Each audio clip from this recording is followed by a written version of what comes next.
नमस्कार मंडळी, लग्नानंतर होईलच प्रेम या मालिकेच्या पुढील भागात आपण पाहणार आहोत की पार्थ हा काव्याला पाणीपुरी खायला घेऊन जातो आणि सगळं झाल्यानंतर पार्थ काव्याला म्हणतो की मी जे तुमच्यासाठी केलंय ते तुम्ही माझ्यासाठी हेच कराल असा माझा विश्वास आहे।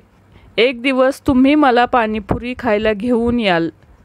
आजची पाणीपुरी माझी तुमच्याकडे उधार आहे असं बोलून हे दोघेही गाडीतून निघून जातात।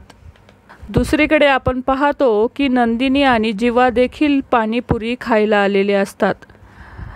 नंदिनी पाणीपुरी खाऊ लागते पण जीवा पाणीपुरी खाण्यास नकार देतो। नंतर जीवा ही पाणीपुरी खायला तयार होतो। दोघेही पाणीपुरी खातात। त्यानंतर दोघेही खूप आनंदी होतात। त्यानंतर आपण पाहतो की सर्वजण घरी येतात। घरातील सर्वांनी लग्नाला 1 महिना पूर्ण झाल्यामुळे घरात सेलिब्रेशन ठेवलेलं असतं आणि घरामध्ये 1 मंथ मॅरेज ॲनिव्हर्सरी म्हणून घरात खूप सजावट केलेली असते।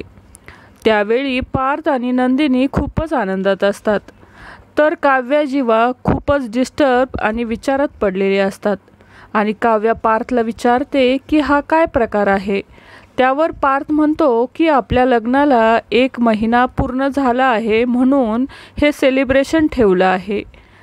त्यामुळे काव्य ही आश्चर्यचकित होऊन पार्थकडे पाहू लागते। आता पुढील येणाऱ्या भागात आपल्याला असं पाहायला मिळणार आहे की काव्या, जीवा, नंदिनी यांच्यातील मतभेद दूर होऊन त्यांच्यात प्रेम फुलणार का हे पाहणं तितकंच महत्त्वाचं असणार आहे। तर मंडळी, तुम्हाला हा प्रोमो कसा वाटला हे नक्की कमेंटमध्ये सांगा। मालिका विश्वातील अशाच नवनवीन अपडेट जाणून घेण्यासाठी आपल्या चॅनलला नक्की सबस्क्राईब करा। धन्यवाद।